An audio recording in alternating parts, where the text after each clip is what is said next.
Hello, and today we are going to look at Godslayer and the Wyldfolk of Annyr, the starter box. Now this is the original Wave 1 starter box, so this box set has been discontinued and they are issuing a new sculpt. Now I believe the bard, this chap here, is staying the same, but I think all the other characters are going to get new sculpts. So let's get the box open. Inside here you've got a set of cards. Now this is the German cards, so let's put those to one side. But then you've got your English cards for the units and heroes. You've then got some quick start rules. I've got both English and German here. Then a little bit of foam packaging, and then the minis. Now this box is a little bit flimsy, so once you've assembled the minis, I don't think you can reliably store them in this box, but I might be wrong, we'll see. And when you actually look at the figures, they're mostly individually bagged, and a lot of them are one piece or two piece. Now these have very thin joins, hopefully you can see that. Very thin joins on the wrists, which I'm not a fan of, and gluing metal's a real pain.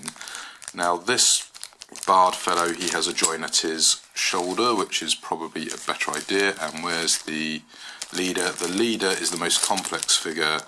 He's got, how many pieces is that? 1, 2, 3, 4, 5. So about 5 pieces. So I guess that's his horns and his arms. And then, yeah, as you can see, the thin spears might need a little bit of bending back into shapes. Now this first figure here, a little bit of work required there, so try and very gently bend the spear back into position, and then a little bit of super glue. Pinning is going to be tricksy with these, so yeah, I can see maybe why they're resculpting these. I hope they've done a better job on simplifying these attachment points, because these tiny little connections are, they are a real pain, to be honest, and it's one reason I tend not to like multi-part metal minis, because of pinning and gluing and all that stuff. But the heft of a metal mini and the quality of sculpting you get with metal minis is pretty good. You might need to kink the tab or use a bit of green stuff to hold the figure nicely on the base, and obviously with this style of base you can do some nice basing as per the photos. Anyway, let's get some of the other. Okay, so we've got all the spear slingers open up. Now this figure's a bit of a pain because you've actually got to glue their leg on as well as their arms. This piece is the only piece which is no glue or assembly required at all. The quality of the sculpting is pretty good. There's not really any flash to speak of, and yeah, it's interesting scale. It looks sort of more like a true 28mm scale. So anyway, that's all the spear slingers. Let's get them away and we'll have a look at the bard. Now the bard here, he's got a nice little bit of bagpipe action going on, and you might need to bend some of the bagpipes back into position. He's got a teeny bit of flash, I think, to trim on his shoulder, but it's not too bad. He's got a nice empty scabbard on his back, and then the arm, let's see, can we get this roughly in position? The arm is going to join something like this, and it's a little bit fiddly. You might have to do a bit of clean up, but I think that's about it there.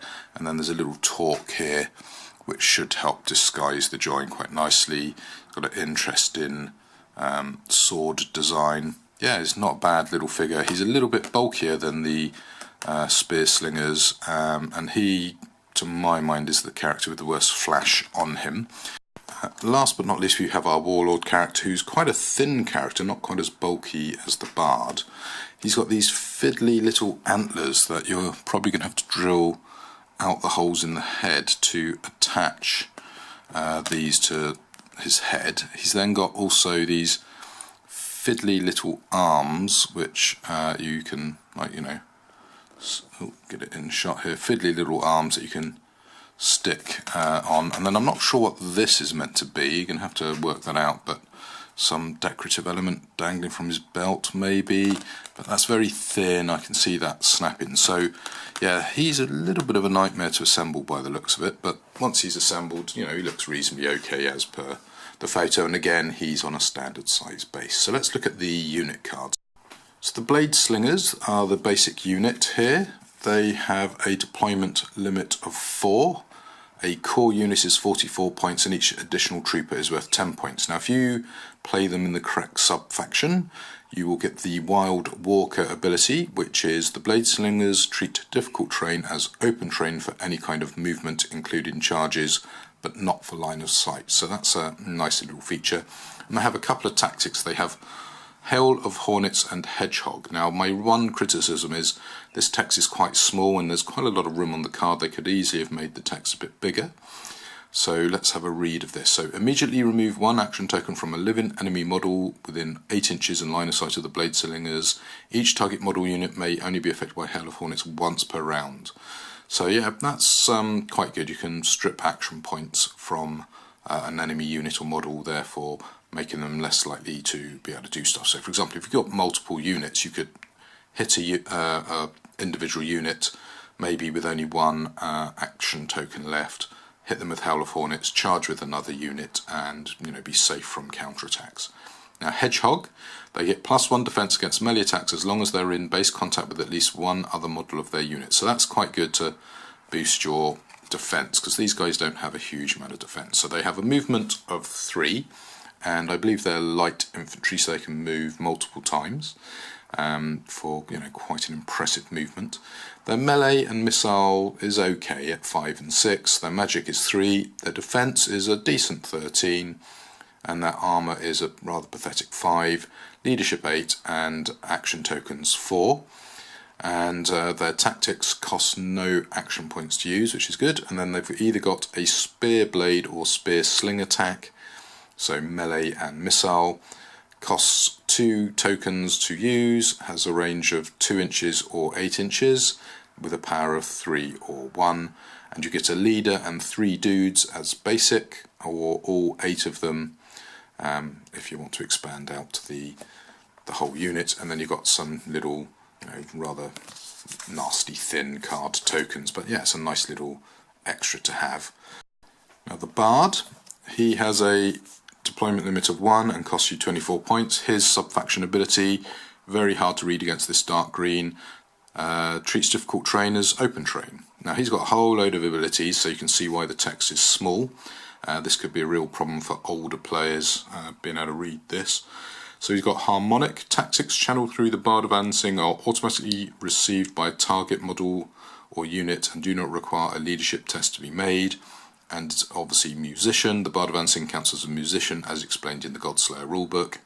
He's got Tactics of Courageous. Target friendly model unit with leadership range and line of sight of the Bard immediately rallies at the start of its next standard activation. So very good if a unit's trying to flee or whatever.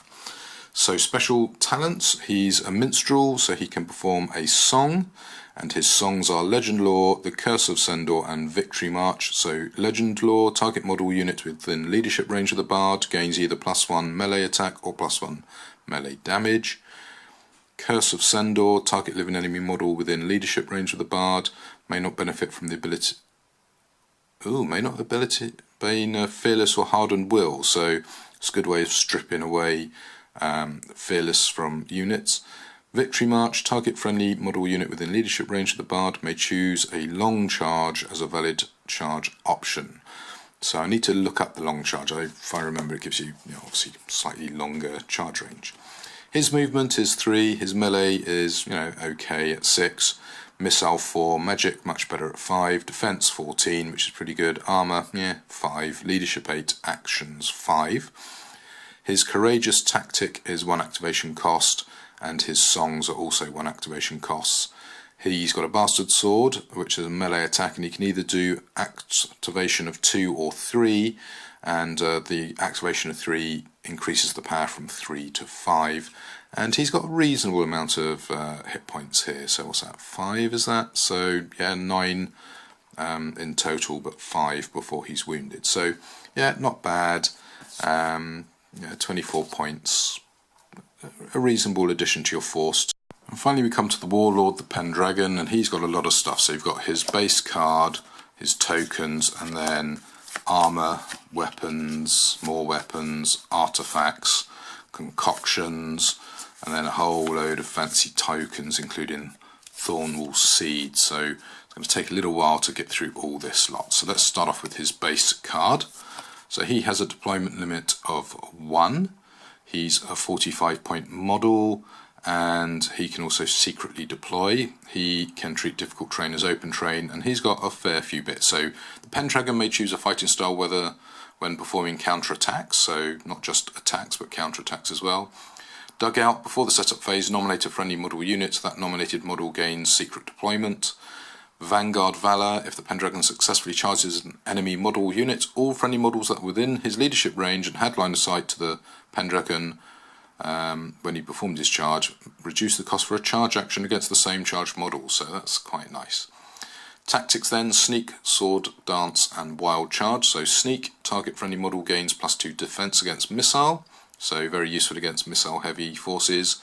Sword Dance may roll 1 additional die on his melee attack rolls this round and discards the lowest die, so more likely to hit, so that's nice. And then Wild Charge, when charging, gains an additional +1 for melee attack rolls this turn, so yeah, that's not bad.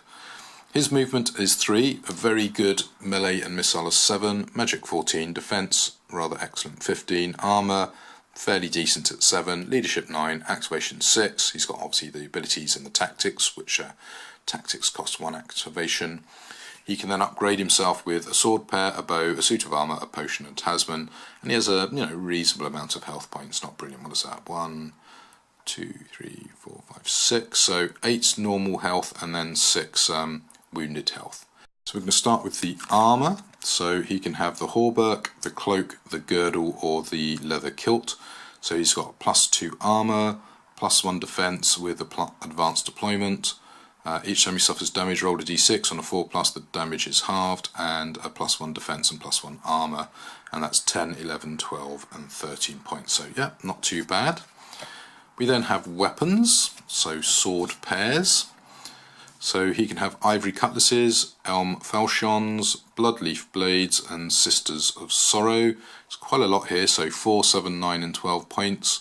So you've got activation 2, 3, 2, 3, 2, 3, 2, 3, pretty much, range 1, power 3 with the elms having a power of 4, but then you've got these little bonuses. So each time the bearer performs an ivory cutlass attack with this ability, it may immediately make 1 additional attack, so that's not bad.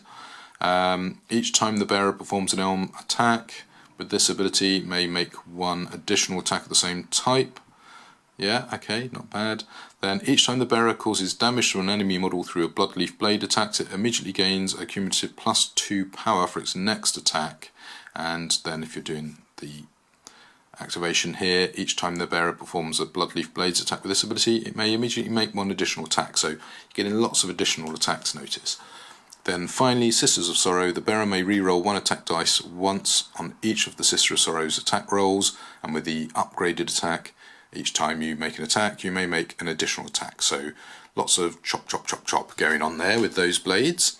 Then we've got the bow upgrade. So let's quickly flip this over. So 4, 8, 11 and 12. So you've got your standard composite bow. Your long bow does not suffer -1 power when shooting at long range. That's good, and it's got a range at 12 as well. Unfortunately, it does cost 3 activations. And then the Beltian may draw line of sight through models, and target models do not benefit from screening. So yeah, that's not a bad little buff there. And then the Phaelok bow. Phaelok bow causes D3 direct damage in addition to its normal damage roll. Now I do like that. Unfortunately, it is 12 points though, which is a bit of a downside. But yeah, that sounds good. Then we've got our artifact items, and there's a whole load here, ranging in cost from 2 to 12. So we've got Fire Dance Sporran, so you may charge through friendly models. Fairy Fire, bearer always counts as being in cover, that's not bad. Golden Sickle, the bearer may re-roll 1 spell casting roll. Bow Mask of Danedian, so +1 melee and +1 POW on melee attacks. Oh, Boar Mask, that is. Mirror Mask of Death, the bearer causes fear. Thornwell Seeds, once per game, place a difficult terrain object with a sight value of 1, measuring 3 inches in length. Well, that's what the counters are for. So basically, you can place like a wall. Soul Swap Gem, each time the bearer's life points are reduced to 0, and before any other effects are applied, the player may remove another friendly model within 4 inch, and the life points are set to 1, so it's sort of a you can't quite kill me. And then Verdant Tattoos, the bearer gains the ability Concealment. So, yeah, I'm not so keen on that one, I think, but who can tell? Yeah, there could be scenarios where that's really useful. Potions then, so Mistletoe, Glade, Healing Herb, Elixir, Potion of Speed and Dexterity Draft, again costing from 2 to 6 there. So Mistletoe Juice, once per game, lasts until the start of the bearer's standard activation. Ignore any damage and effects caused by toxic continuous effects. Not too bad. Glade Water, once per game, lasts until the end of the current round. Target model within leadership range of the bearer gains an additional D3 direct damage. I do like that one. Particularly if you're fighting ethereal, demonic, undead and spectral models. So yeah, take that if you're fighting, for example, the trolls. Healing Herb Extract, once per game the bearer immediately restores 5 life points. Once per game the bearer may perform a long charge. Once per game the bearer may add D3 action tokens, and then finally, once per game, lasting until the end of the current round, +2 melee, +2 missile, and +2 defense. So yeah, not bad.